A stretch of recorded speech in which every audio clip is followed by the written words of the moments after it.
하나님의 말씀은 맛있습니다. 하나님의 말씀은 즐겁습니다. 하나님의 말씀은 생명과 행복을 줍니다. 500독 성경 통독 훈련 원장입니다.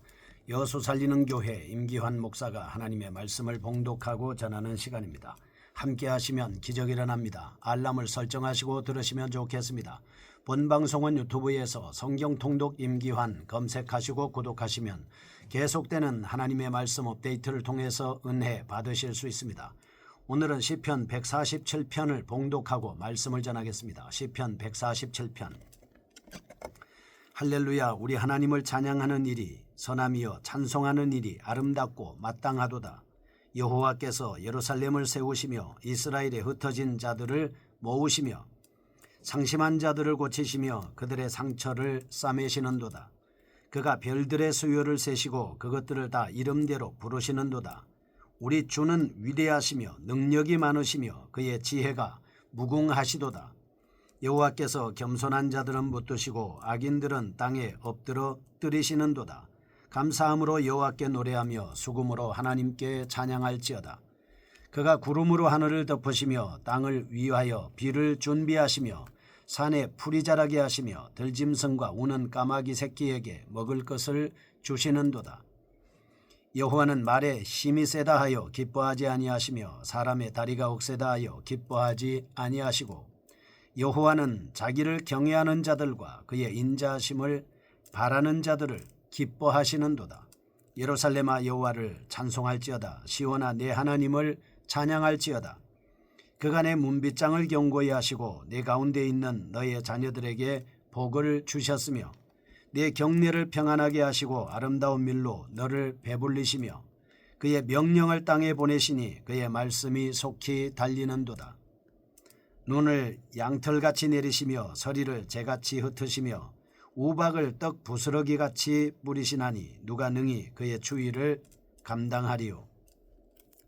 그의 말씀을 보내사 그것들을 녹이시고 바람을 불게 하신즉 물이 흐르는도다. 그가 그의 말씀을 야곱에게 보이시며 그의 율례와 규례를 이스라엘에게 보이시는도다. 그는 어느 민족에게도 이와 같이 행하지 아니하셨나니 그들은 그의 법도를 알지 못하였도다. 할렐루야. 아멘. 시편 147편입니다. 하나님의 능력과 은혜를 찬양하고 있습니다. 이스라엘의 회복자이신 하나님의 권능과 은혜에 대한 찬미가 아름답고도 섬세하게 묘사되어 있습니다. 전체적으로 밝고 경쾌합니다. 따스한 분위기를 연출시켜주고 있습니다. 본시는 내용에 의해서 세 단락으로 분명히 구분됩니다. 각 단락은 찬양하라는 명령과 찬양의 이유가 기술되어 있습니다. 1절에서 6절 택한 백성 이스라엘을 구원하시는 하나님의 은혜를 나타내고 있습니다. 7절에서 11절 창조에 드러난 하나님의 위대하신 능력과 하나님을 의지하는 자에게 베푸시는 사랑에 대한 말씀입니다. 12절에서 20절 하나님께서 예루살렘을 보존하시고 말씀으로 통치하신다는 사실을 찬양의 이유로 열거하고 있습니다. 본시의 역사적 배경, 이스라엘이 바벨론의 노예 생활에서 해방되어 예루살렘으로 돌아와 성전과 성 그리고 성곽과 성문을 재건하고 난 상황이라고 볼 수 있겠습니다. 이러한 사실은 예루살렘의 재건에 관해 언급하고 있는 2절과 13절의 동사가 시제가 완료형으로 과거에 이미 일어난 사건을 암시하는 데서 확인해 볼 수 있겠습니다.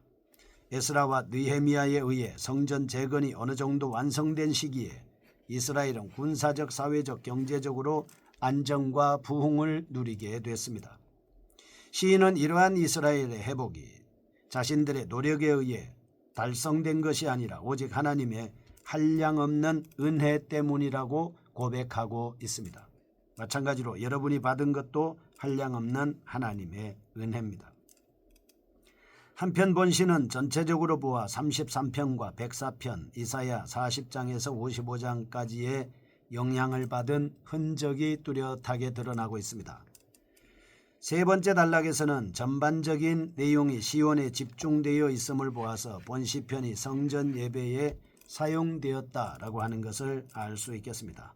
그리고 두 번째 단락과 세 번째 단락은 눈과 비에 주목하고 있는데 이것은 본시가 이스라엘에 있어서 건기가 끝나고 백성들이 비가 내리기를 기원하면서 겨울철을 맞을 준비하던 9, 10월경의 장말절 축제에 사용되었을 것이다 라고 추측해 볼 수 있겠습니다.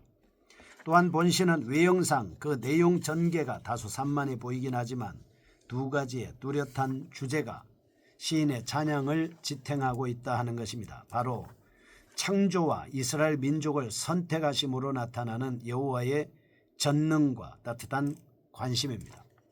한편 이 두 가지 주제는 구약 예배 전통에 있어서 핵심을 이루어왔던 근본 주제이기도 하죠. 이 같은 주제를 중심으로 각달나게 보다 상세한 내용을 살펴보도록 하겠습니다. 1절에서 6절입니다. 흩어진 자와 상심한 자를 재건된 성 예루살렘으로 모으시는 분으로 묘사하고 있습니다. 여기서 6절 시인은 자기 백성들을 겸손한 자라고 부릅니다. 그래서 악인과 대비시키고 있습니다. 이 같은 표현을 늘 배후에는 여호와께서 하나님의 공의를 집행하시게 될 심판의 날에 대한 기대가 놓여 있다 하겠습니다. 그리고 그 공의의 집행은 여호와의 신실한 백성들의 구원과 악인들의 멸망을 의미한다라고 하는 것입니다. 시인은 이처럼 하나님의 자비를 신뢰하면서 위로를 받을 수 있는 근거를 4절과 5절에서 밝히고 있습니다. 당신의 백성을 구원하고 치유하실 여호와는 다름 아닌 온 우주의 창조자이시요 주인이신 지혜와 권능의 하나님이시라는 사실로 말씀하고 있습니다. 별의 수요를 계수하시고 저희를 다 이름대로 부르시는 권능, 지혜의 여호와이므로 그분은 이스라엘의 아픔을 이해하시고 그들을 구원하고자 하는 목적을 능히 이루실 수 있는 분이시다 라고 하는 것이죠. 시인은 포로되었던 이스라엘이 고국으로 다시 돌아올 수 있었던 것은 그들 자신의 투쟁의 결과물이 아니고 다만 전능하신 여호와 하나님의 긍휼과 자비에 의한 것이다 라고 이렇게 고백하고 있습니다. 그러므로 이스라엘은 하나님을 찬송하지 않을 수 없는 것이죠.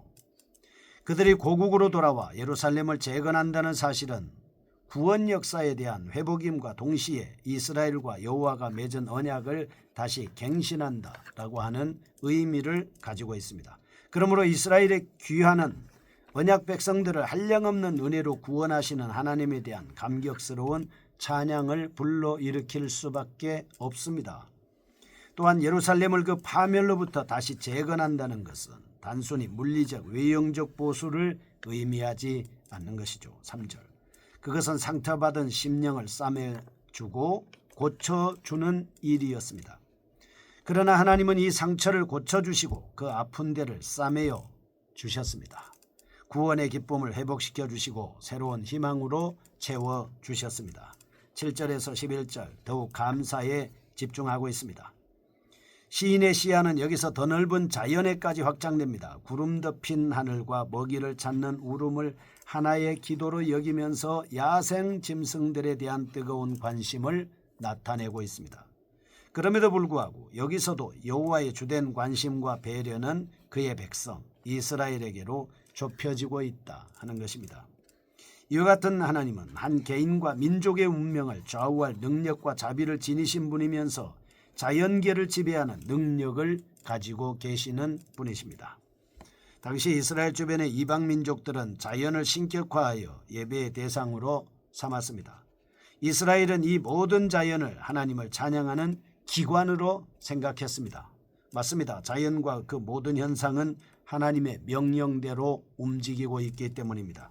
8절 땅을 위하여 비를 예비하시며 이런 표현은 배후에서 우리 장막절 축제 의식에서 발견된 것처럼 다가올 우기의 복과 풍요에 대한 이스라엘의 기대를 엿볼 수 있습니다. 농경사회나 유목사회에서 비의 중요성이라 새삼 강조할 필요가 없는 것입니다. 예루살렘과 같이 물이 귀한 곳에서는 비가 매우 소중합니다. 시인은 인간의 삶과 자연의 생명에 직결된 비가 하나님의 은총으로 내린다는 믿음을 가지고 있습니다. 8절과 9절 하나님은 또한 풀이 자라게 하시며 들짐승과 우는 까마귀 새끼에게 먹을 것을 주시는도다 라고 할 만큼 하나님은 자비로운 분이시니 찬양의 대상이 되지 않을 수 없는 것입니다. 그러나 이 같은 하나님의 자비와 긍휼은 외적이고 물질적인 힘이나 인간의 재주를 의지하는 사람들에게는 주어질 수 없습니다. 오직 하나님을 두려워하고 전적으로 하나님의 은혜만을 바라는 자들만이 누릴 수 있는 복인 것입니다. 12절에서 20절, 시인은 하나님을 경외하는 자들의 관심을 보다 특별한 방법으로 그분의 말씀과 뜻이 드러나는 곳 하나님의 도성 예루살렘으로 돌리고 있습니다.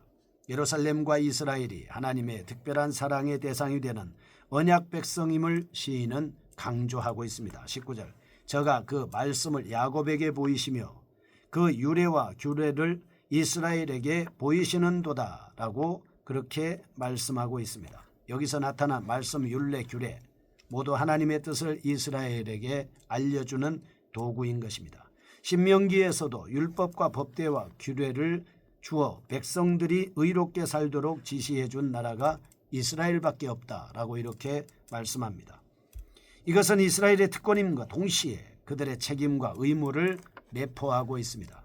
그러므로 시인은 이 특권을 민족적인 우월감이나 다른 나라들에 대한 지배의 근거로 삼지 말고 하나님을 찬송하는 의무로 생각해야 마땅하다라고 강조하고 있습니다. 13절과 14절, 여호와 하나님이 예루살렘을 재건하시고 회복된 예루살렘에 사는 사람들에게 평화와 만족을 주시는 분이므로 마땅히 찬송해야 한다. 13절, 내 문빗장을 견고히 하시고 라고 하는 말은 느헤미야가 예루살렘 성을 재건하여 안식하며 살 수 있게 한 사실을 단적으로 표현해 주는 말입니다. 시인은 하나님이 지켜주시니 이제 어떤 원수들도 함부로 이 성을 침입할 수 없다고 말합니다. 13절, 너의 자녀 가운데 복을 주셨으며 라는 말은 이 성에 사는 사람들이 행복하게 살 수 있게 되었음을 의미하고 있습니다. 14절, 내 경내를 평안하게 하시고 아름다운 밀로 너를 배불리시며 라고 하는 말은 평화와 만족을 주신다 라고 하는 것입니다. 시인은 이 같은 복된 사회가 하나님의 권능과 지혜, 자비하심으로써 말미암았음을 상기시키면서 하나님께 찬송해야 함을 강조하고 있습니다. 16절에서 18절, 시인은 하나님의 권능이 말씀의 창조력이라는 측면에서 표현되고 있음을 직시합니다. 하나님의 말씀은 눈과 서리와 우박을 물로 변화시키는 능력이 있다. 하나님의 말씀은 자연을 창조하며 역사를 이루는 권능을 지니고 있는 것입니다. 19절에서 20절, 하나님의 풍요롭고도 창조적인 권능의 말씀이 세상 만국 중에서 오로지 택한 백성 이스라엘에게만 계시되고 맡겨졌다라고 말하고 있습니다. 이와 같이 하나님의 말씀도 그 권능과 은혜가 이스라엘 민족에게만 베풀어지는 것은 아닙니다. 하지만 그 말씀 안에 담긴 권능과 은혜의 비밀은 이스라엘에게만 특별히 계시되었다고 볼 수 있겠습니다. 하나님께서는 백성들로 하여금 죄악의 길로 빠져들지 않게 하시며 오직 진실하고 올바른 길을 쫓도록 율법을 수여하셨습니다. 이것이 바로 이스라엘과 이방인의 차이점입니다. 이스라엘 민족의 역사적 존재의 의미인 것이죠. 그러므로 그들은 자신들의 삶 속에서 하나님의 말씀을 실천함으로써만 하나님의 거룩한 백성으로 합당하게 살아갈 수 있는 것입니다. 본시에서 시인은 여호와의 권능과 자비를 찬양하였습니다. 온 민족 가운데서 이스라엘을 택하시고 하나님의 권능과 은혜의 비밀이 담긴 율례와 규례를 맡기신 것에 대해서 하나님 앞에 감사를 노래하고 있습니다. 로마서에도 보면 유대인의 나은 점이 무엇입니까? 그것은 바로 하나님의 말씀을 맡은 것입니다. 여러분과 저의 나은 점이 무엇입니까? 하나님의 말씀을 맡았다라고 하는 것입니다. 그러므로 영적 이스라엘인 우리 그리스도인들은 성경을 통한 하나님의 가르침을 하나님을 경외와 순종으로 받아들여야 합니다. 주님을 찬양하는 생활을 통해서 최선의 노력을 다해야 할 것입니다. 거룩하신 하나님 아버지, 우리에게 말씀을 맡겨주셔서 감사합니다. 예수님의 이름을 믿게 하시니 감사합니다. 우리의 입술을 통해서 예수 그리스도의 복음을 증거하고 하나님을 경외하며 주님을 전파할 수 있는 저희가 되게 하여 주시옵소서. 예수님의 이름으로 기도합니다. 아멘. 여수 살리는 교회 임기환 목사였습니다. 지금 극동방송을 듣게 하세요. 기적이 일어납니다. 우리는 지금 생명을 전하고 있습니다.